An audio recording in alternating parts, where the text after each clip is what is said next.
Excited to have you all back with us. We are back for another episode. Thank you for pivoting and joining us for this new time. We'll be here on Fridays at 1 p.m. So thank you all for coming back, for being faithful and joining us. We're excited today. Chef Tom and Chef Steve is going to demonstrate for us a twist on tacos. In other words, they're going to show us some amazing things you can do with tacos, how to slice it, dice it. Who knows, with these two chefs, there's always something up their sleeve. So again, thank you all for coming back. We're excited. This is our first Friday show at 1 p.m. So we're hoping and we know that it will go just as well as our other shows. So thank you.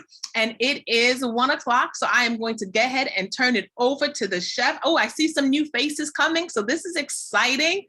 So maybe this time works better for some people. So we're excited. So Chef Steve, Chef Tom, over to you for a presentation on the twist on tacos. Good afternoon, everybody, and welcome to Live with the Chefs from the Chef's Apprentice. My name is Chef Tom Long. This is Chef Steve Gump, and today we're going to do a tribute to Hispanic heritage, and we're going to do a twist on tacos.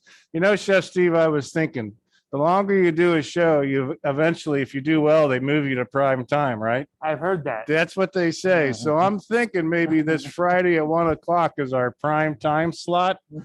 Let's hope we get some commercials in there and people's, you know what I'm doing. So anyway, so tacos. So everybody knows what a taco is. It's a kind of a Latino Hispanic sandwich type thing. Different form of bread because it's a tortilla, but tacos can go in all kinds of directions. Upon doing some research on this, I read about waffle tacos. Did you know there's such a thing as a waffle taco? I actually have. A waffle taco. Of course, dessert tacos. We've done dessert tacos on this show. Pancake tacos. Yeah, so breakfast tacos using a pancake. So it's all about the shape. And it's just to think, 40 years ago, not hardly anybody ate tacos. Now everybody eats tacos, and they have restaurants called Taco Bell. So today we're going to do 4 different recipes with some different variations. A couple traditional tacos. Upon the research, we discovered some ones. One of them is a very hot trend right now. But our first taco today is called there's 2 ways to phrase it. It's either a deconstructed or a reconstructed taco. So most people, when they think about a taco, they think it's a shell, like a vessel.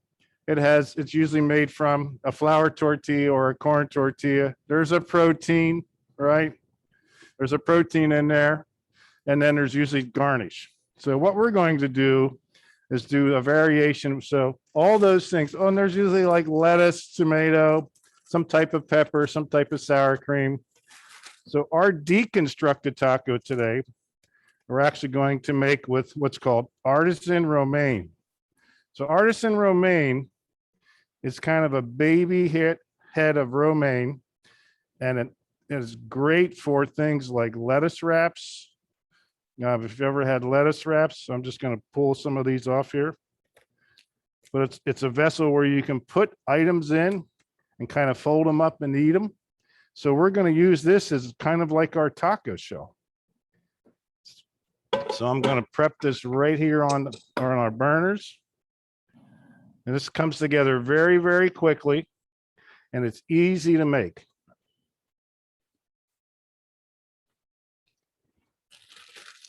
You can buy this artisan romaine. I bought this at the Weiss Market. It's exactly what it's called. There's 2 heads to a bag.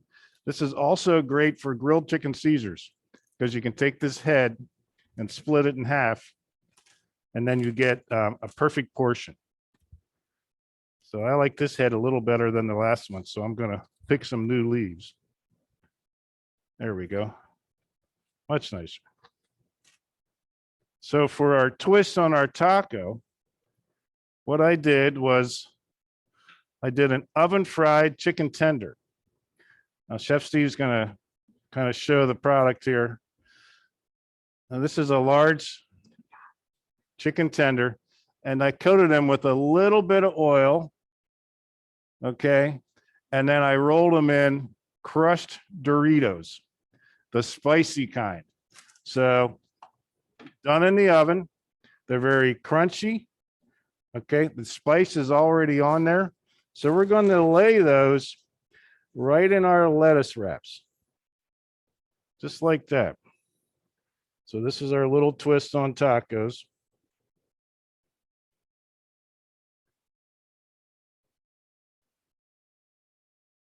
Very simple. If you have kids in your family, I guarantee you they'll like these. And then we're going to do our garnish. So I'm not going to use a taco sauce because it's kind of deconstructed. So what I am going to use is what's called a crema. So Chef Steve made this up today. Chef Steve, what's in the crema? So the crema consists of sour cream, lime juice, a little bit of salt, and a little bit of granulated garlic. So we're just going to zigzag a little bit of this on our taco chicken.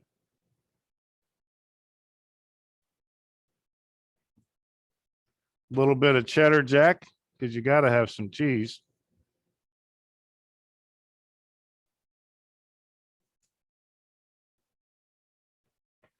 Then I have here some diced tomato.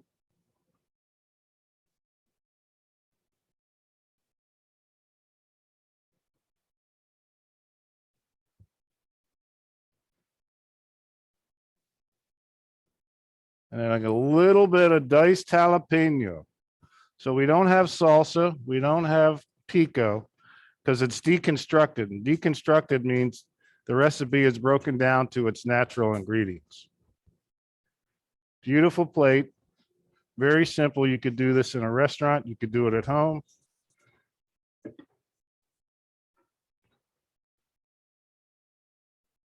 That's the finished plate. Very easy. We're going to set that up on the table here. So our next recipe is kind of a traditional recipe. And upon reading about this one, this is a recipe that is kind of a money saver. It could be a family dinner. It could also be a snack, but it's called a potato taco. So potato tacos are exactly what they say they are. Chef Steve's going to do these. And they look fascinating. And we actually did a twist on it too. We added some other ingredients to make it kind of our own way. This is what we do. All right. So as Chef Tom was finishing up that taco, I went and drained my potatoes. This morning, I just peeled about like 8 potatoes. Excuse me. I boiled them for about 20 minutes, I think it was. So this is the final product of draining the potatoes, and I'm gonna make some mashed potatoes from it. So back around the holidays from our show, I made some mashed potatoes before. Just gonna dump these right in your mixer. You wanna make sure they're nice and hot. It's gonna get a little loud because of the mixer. And then I have some butter here that you just put some in to incorporate the potatoes. Chef Steve, what's the best way to peel potatoes? Is it using a knife or a potato peeler? Personally, I love using a peeler because a knife is a little bit more risky, because if you slip, you could cut your finger. Okay. It's just my personal preference. Everyone does it a little differently. And also, I'm going to chime in there. A peeler gives you a better yield. People that use a paring knife to peel potatoes, they take a lot of the potato off. So you kind of lose a lot of your potato.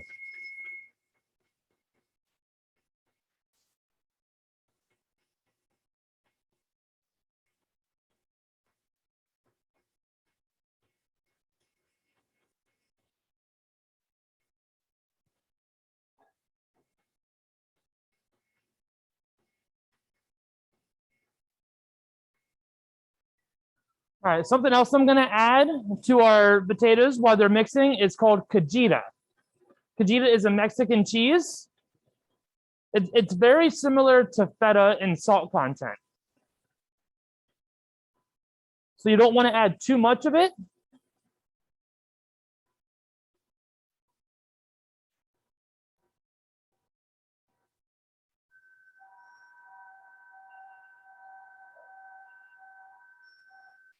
And then something else we're going to add to it is some bacon bits.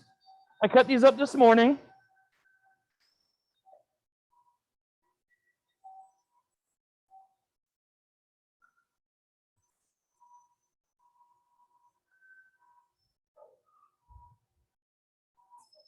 All right.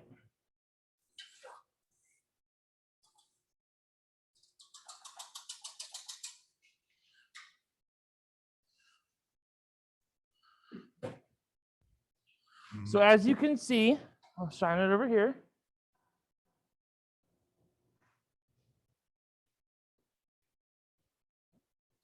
You got your potatoes got mixed up with just some butter, and I put some of that cajita cheese in there and some bacon. And they whipped up very, very nicely. All right. Next thing we're going to do is use, which one? These are the corn ones. These are the white corn tortillas. We're going to use some white corn tortillas. You want to lay some plastic down? Yeah. Just got to slide our burners back a minute.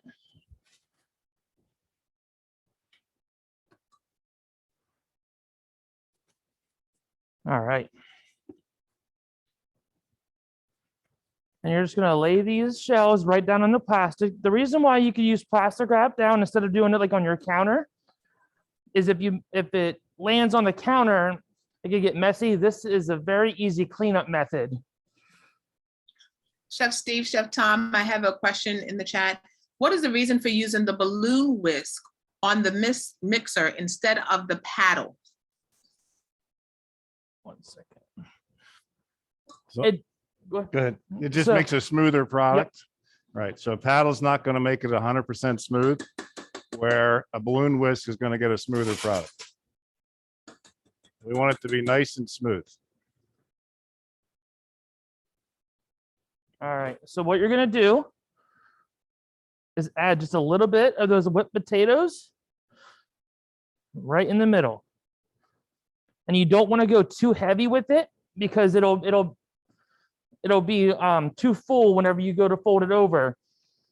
And I'll explain that more in just a minute.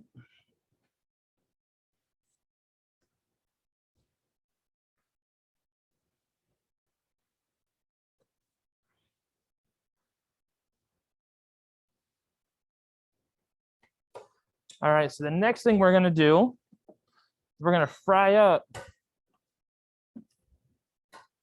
these, because they are crispy potato tacos. So we're gonna get our pan hot, get a little bit of oil in it.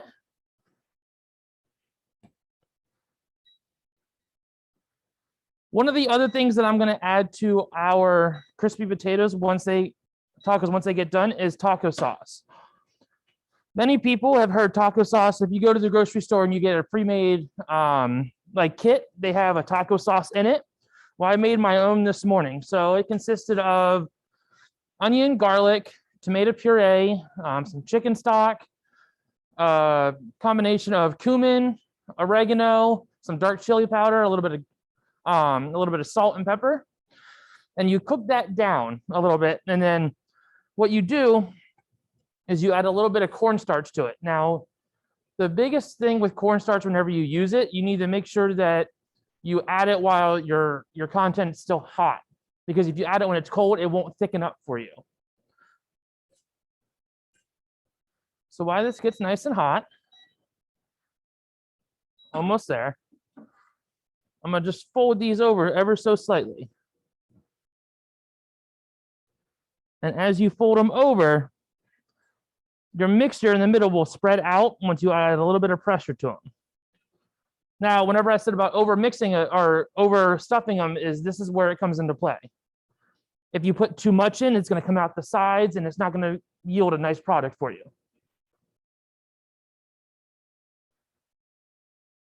All right.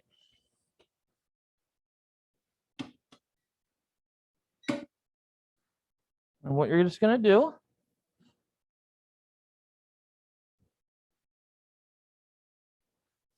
going to lay them right in your pan. Now we're using a non-stick skillet. It works best.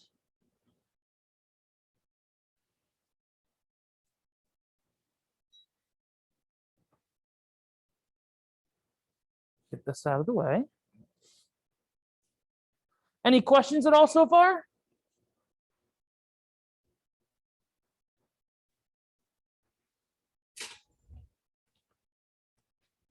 Now, Chef Steve, what are there different kinds of potatoes that you can use for this? Does it have to be Redskins? Absolutely. Or So Russets or there Yukons? are a bunch of different kinds of potatoes you could use for it.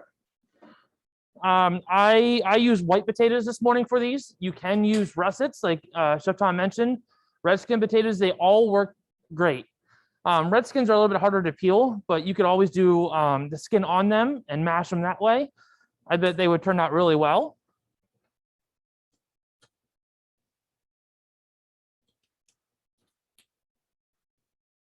I was gonna say not yet.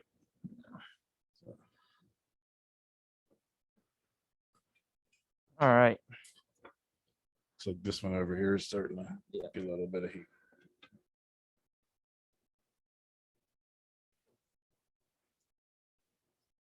Chef Tom, we have a question in the chat, Chef Steve. Could you use yucca or plantains to make a similar product? Absolutely. Yep.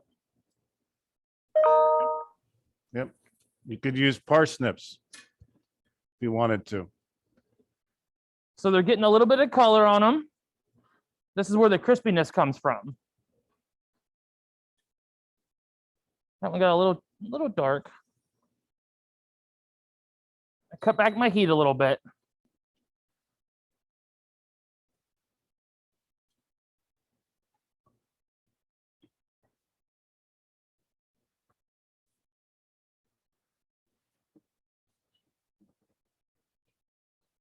All right.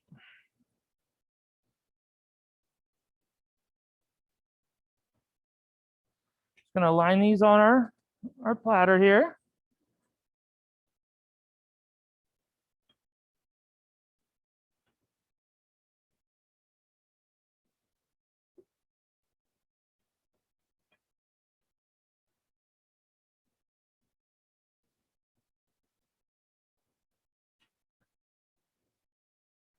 All right. I have a little bit of cilantro here. I'm just gonna dust right over top.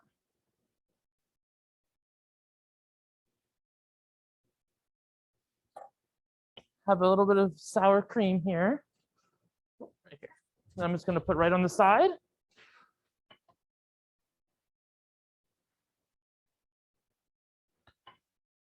And you could also garnish it with a little bit of lettuce on the side as well.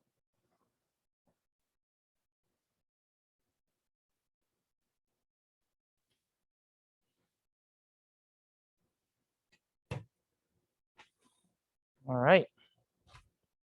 There is our crispy potato taco. All right, boy, do they look good. I gotta tell you. So great job, Chef Steve. So our next one, before I go into the next talk, I want to talk a little bit about some of our ingredients back here, just so you kind of have an idea of some of the things that we're playing with today. There we go. So we have 3 different types of tortillas. Now these can all be bought at the grocery store. Some of these can be bought. There's a Mexican grocery store on Cameron Street, Three Hermanos, I think it's called Tres Hermanos. I'm doing half English, half Spanish, but yeah, Tres Hermanos, and it's a little restaurant on the inside, and behind it is all kinds of authentic cooking products. And if you can get some of the things you can get there are, these are dried chipotles, peppers. Everybody's heard of chipotle peppers because they normally come in a can like this, chipotle peppers, but the dried ones are like this, and what they are is a smoked jalapeno. These are some of the other things. Of course, Chef Steve had his taco or potatoes. Lime is a big thing. All right, so they're all ingredients that are regional for the food that they're doing. And of course, this is the most famous taco shell there is the Dorito. So that's what we breaded our chicken in. So, and then tomato puree was what we used to make our taco sauce. So just to give you an idea, and of course, there's all different kinds of cheese. Some of the local grocery stores are starting to carry some of the real authentic Mexican products. And I think it's great. So, all right. So our next item, oh, sorry. No, that's okay. Michael said this is like a twice baked stuffed potato skin with corn goodness. Yeah, it does look good. That's a good spin on it, Michael. Good spin on it. So, okay. So the next taco we're going to be doing is called a birria. And it's a very trendy taco with food trucks. And they've become kind of famous. My daughter got me a book for Father's Day. And can't remember the name of it, but it's, I think, Food Americana, I think it's called. And it talks about all the different types of food that are in America. And the section on tacos, and they talk about how tacos originate, but they talk about this taco and how people will wait in line for an hour for some of these tacos at the food trucks because they're so unique. So I got in here really early this morning because I wanted to make sure that this came out exactly right. But so basically what it is kind of like a Mexican pot roast. So I have a piece of bottom round here. And what I did when I brought it together, I braised it with beef stock, some onion, some different seasonings, some chipotle, okay, some chipotle, some pasilla peppers powder that we had in the back, some tomato paste, and I let it cook for probably about 3 hours because I wanted to get it to the point that it would shred. So Chef Steve and I had to taste it to make sure it was good because we didn't want to serve anything that wasn't really, really good. But it should be fork tender and you should be able to shred it just like that. Okay, and then this is, before I put the braising liquid in, I seared it kind of hard so it had some dark color. And bottom round is not too an expensive cut of meat. It's a little less than chuck. Chuck is a little more expensive. But this is a little leaner. And so what I'm doing is kind of pulling this, and it's still just a little bit warm. You could, if you had to, make this ahead of time, like the day before. Now, Chef Tom, what is the key, or Chef Steve, what is the key to getting your beef as tender? We're watching you pull it. It seems like it's kind of falling apart. But beef is a hard meat to cook. I'm talking even from personal experience.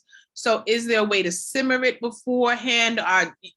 What is this? What is the process to get it as tender? I'm sure it depends on the grade, but is there any other secret, whether you kind of put it in some hot water, whether you put it in the microwave? Is there any trick to the trade to try to get it as tender as possible? So the trick to the trade is to make sure you have enough. So if inferior cuts or lesser cuts have to be braised. So braising means you have to sear it, and then it should about halfway up the side of the container, not covering the whole piece of meat, should be some type of liquid, and that's your braising liquid. And you have to cover it after that. You can't, and you can braise it on top of the stove, and that's really what beef stew is. Beef stew is a braised meat, but it's cut into small pieces and it's cooked on top of the stove. You can braise in the oven, and that's what pot roast is. So pot roast has to be covered and it has to cook. And the whole thing is you use one of these. This is your thermometer. It's a cooking fork, okay? Don't stick a meat thermometer in there or a pocket thermometer and say, oh, it's reading 180. So it must be done, because it isn't. The only way it's going to be done is when you put this in there and when you pull it back and the meat stays in place.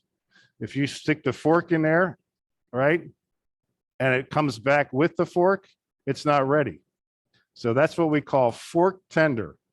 And you can see how easily that pulls. All right, very easily. But that's the whole trick in a nutshell. And you can do that with any type of things you braise. We were doing a dish here before the restaurant closed, and we were doing pulled turkey barbecue, and we were braising turkey thighs. And the same thing, we oven roasted them with some liquid smoke seasoning and stock and salt and pepper. And it took about 3 hours, but they were covered. And when we stuck a fork in them, the fork never clung to it. It was ready to go. And it's that simple. So, okay, so I have some meat here that I have done. All right, so we see how that comes in. It looks nice. So the next fun part of this is, actually, I'm going to use that You one gonna use because this that one? one's a little Okay. messed up. Yeah. Is you actually take your tortilla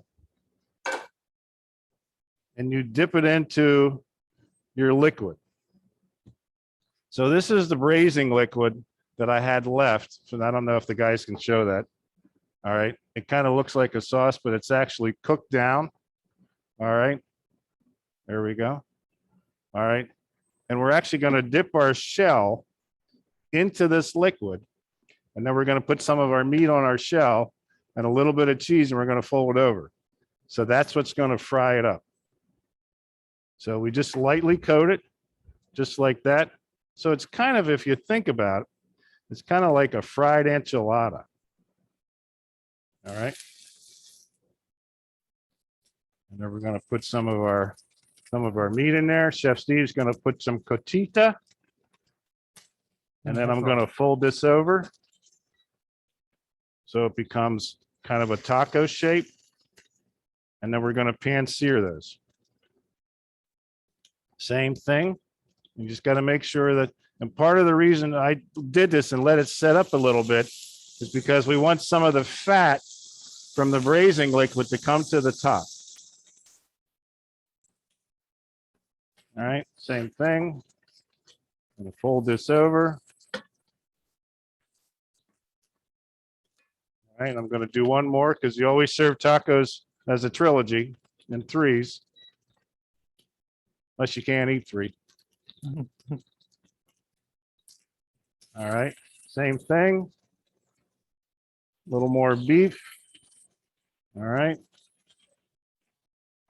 Sorry. Nope, you're fine. Steve's zigging and I'm zagging. All right. And we're going to let those cook up and get crisp. Get my display plate. Mhm. That should be a ladle. I'm going to put some of this onto the side. So what you serve this with is some of the stew. Okay. Just like that. That's how these are served. That becomes a dipping sauce for your tacos.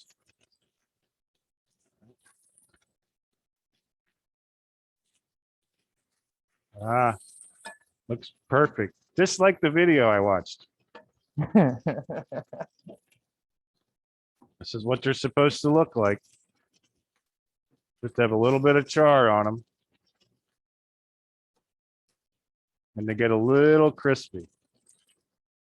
And these are the rage across America when I tell you that.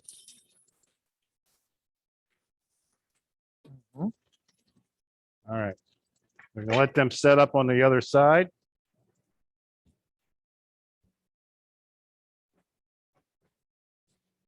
Now this is the non-traditional. You normally would not serve these with the garnish. The garnish is the lettuce, tomato, sour cream, all that kind of stuff. These are served as this is, and you dip them in the sauce as you eat them.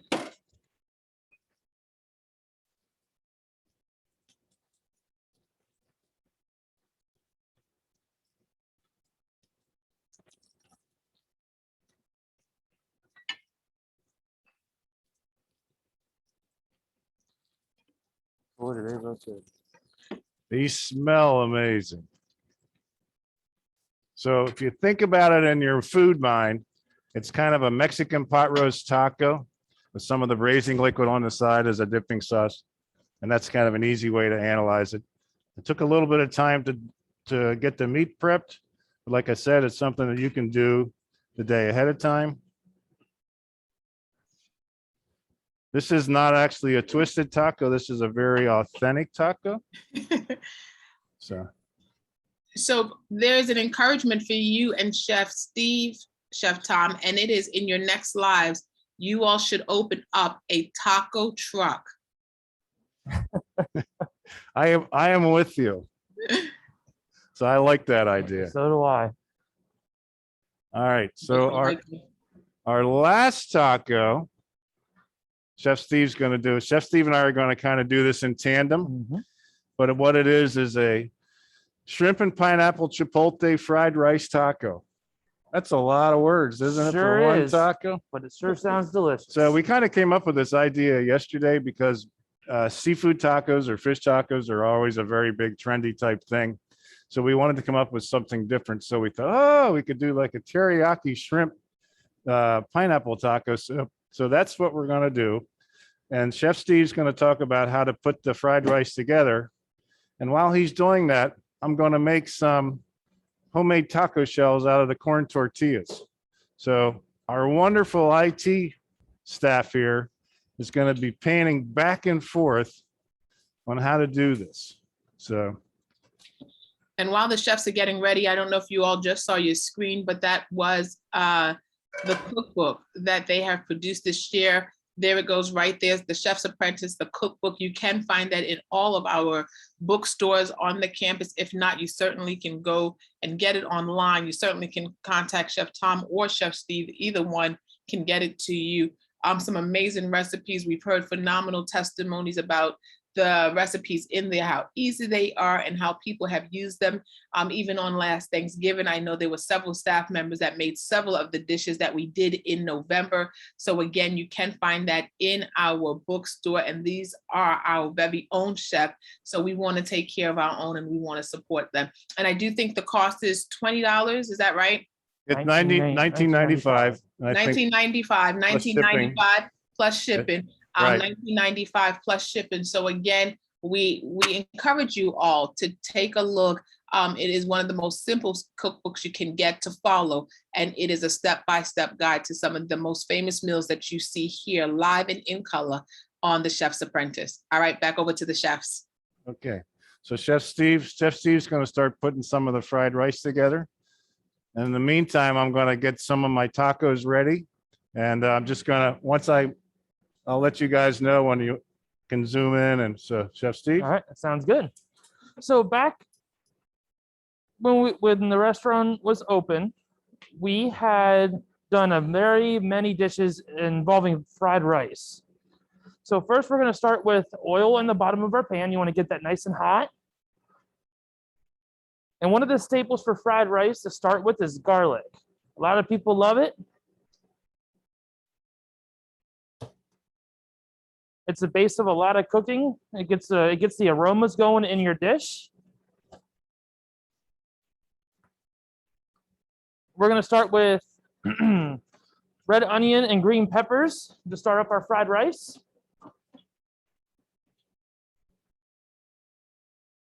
As well with our garlic.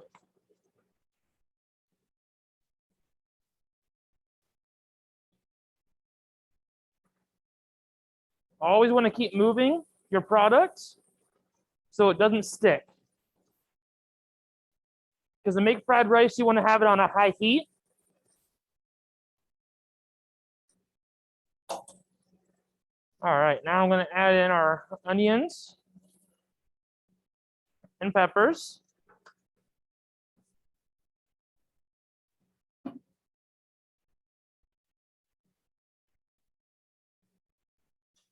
Now, also for our fried rice, we have pineapple and shrimp.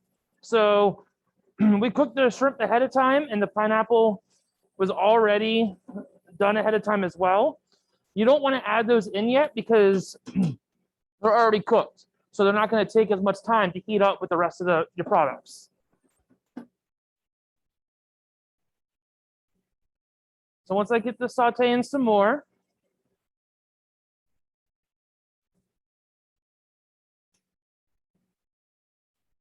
now I'm going to add in our shrimp.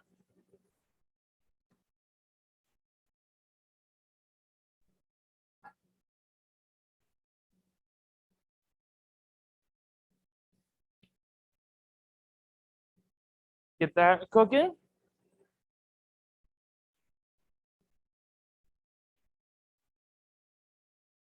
Then we're going to add in our pineapple.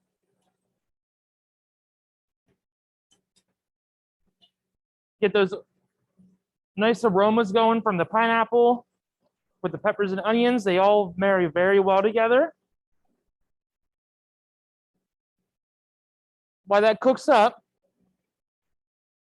this morning I cooked some rice. So we use par-cooked rice or par-boiled rice.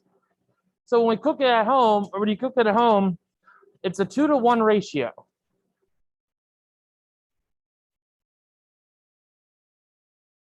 So it's 1 part rice to 2 parts water.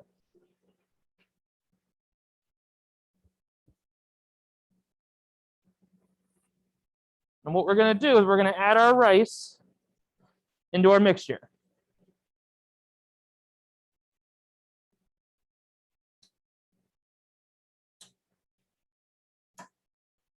And since I did this morning, it's not quite as hot as it used to.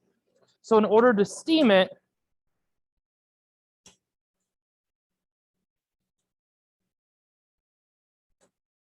I'm going to use some pineapple juice, since we have pineapple in our dish.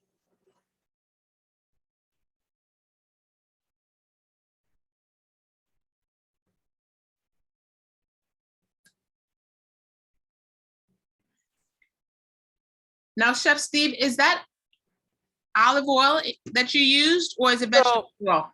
I use vegetable oil. Okay. Does it matter which oil to use?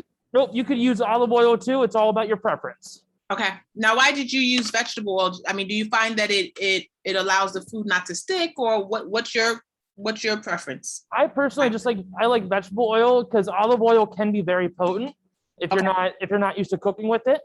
It has a very strong flavor. A lot of people do love to use olive oil. For me, I believe that the vegetable oil works best for fried rice. Okay. And Chef Tom, what's your preference? So I prefer vegetable oil because it's neutral. So olive oil is kind of a distinctive taste. And Okay. if I'm going to do a little bit of an Asian twist, I kind of want a neutral oil. So I'm going to show you how to make these taco shells real quick, because Chef Steve's almost done with the fried rice. So the key to get started is I took 2 shells together, okay, and I fried them to make like a mold. So that's kind of what I've been doing. So as I drop my tortilla into the fryer, I'm just going to let it cook on one side because it floats just for about 20 seconds. And then I flip it over. I take my mold and I kind of push the shell down into the fat so it comes up around the mold and gets the shape.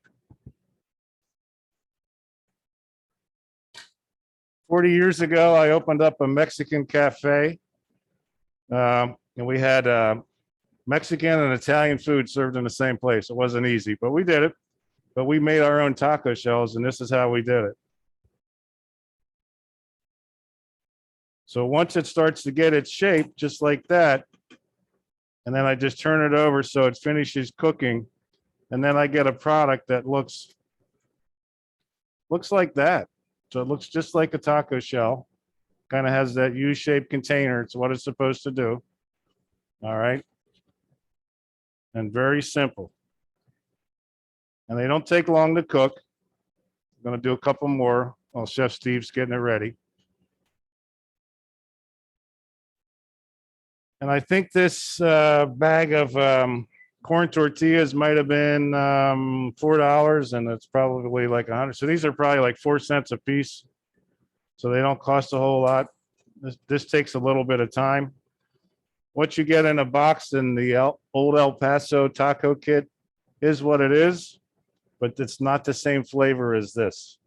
I will guarantee you. You want to make sure you have fresh oil when you do this, because this shell will pick up, if you fried fish and onion rings and all that kind of stuff, it'll pick up that kind of flavor.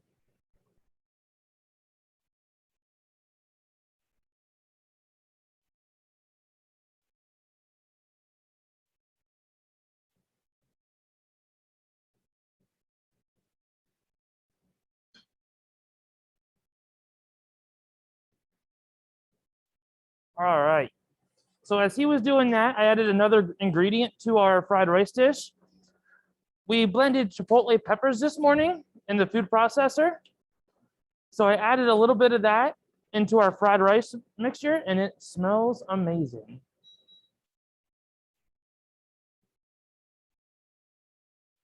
And then as it cooked, as I put that pineapple juice in, that pineapple juice is what steamed our rice to get it back up to temp.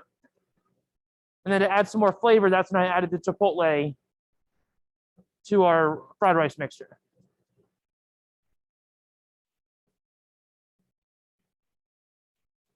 All right. That is good to go. How are the shells coming back there? Yeah, they're almost ready. Got one last one to do. All right. Let's cook down a little bit more. Any questions about the fried rice so far?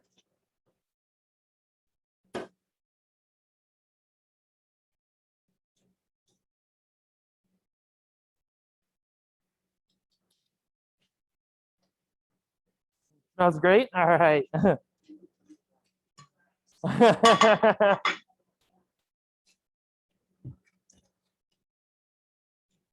All right. As Chef Tom finishes up the shells, we'll get this ready. Plate it up whenever he comes over.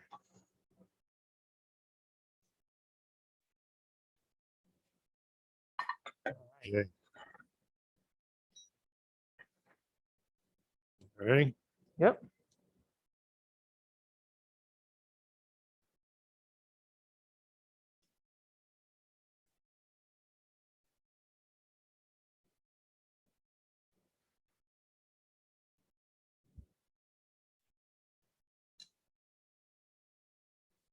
So if you're making traditional fried rice, whenever I added the Chipotle, is it usually whenever you would add your soy sauce if you were making it for yourself?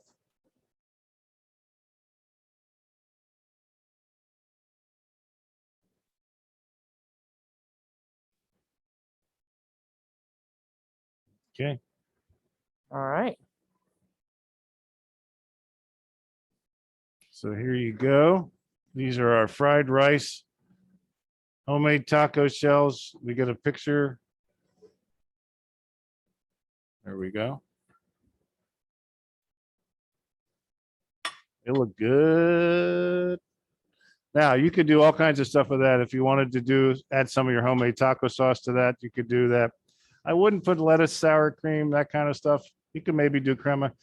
You want to have the flavor of the rice and the flavor of the shell combining together. So, all righty. Well, I want to say, if we have any questions about the recipes we've done today.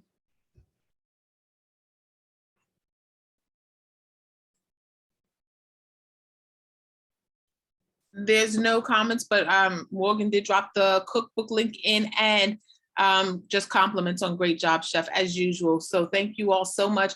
We will be back here next month, I'm sorry, Friday. Another thank you. Fantastic. Everybody's coming in. So here's our challenge to you all. We want you to take one of these 4 recipes that you've seen today, make it over the weekend, make it sometime next week. And then maybe when we come back and reconvene in October, you all could share which taco you made and what did your family or friends or even colleagues, perhaps if you share, what was the remarks on that? Maybe that'll be our challenge after each show, Chef Tom, Chef Steve, we can think about, challenge the audience to pick something you all demonstrated and see if they could come close to replicating what you all created. So that's it for us. Chef Tom, Chef Steve, do you guys have anything else? No, other than thank you very much. It's so nice to hit prime time. I can't tell you, we've waited all this time to make it to prime time. So. Yep, and not a bad turnout for prime time. So if this is the first one, we're hoping the word will spread. So thank you all. Again, I've seen a lot of new faces. I see some students on here, which is absolutely amazing. So that's super exciting for me. So we're thankful that you all joined us today. We'll see you guys next month. I'll post a flyer again like I did. We'll continue to spread the word through our hack calendar, as well as social media, as well as email. So thank you all for joining us. See you all next month. Remember, new time, Friday, 1 p.m. Thanks. Bye. Thank you very much. Goodbye.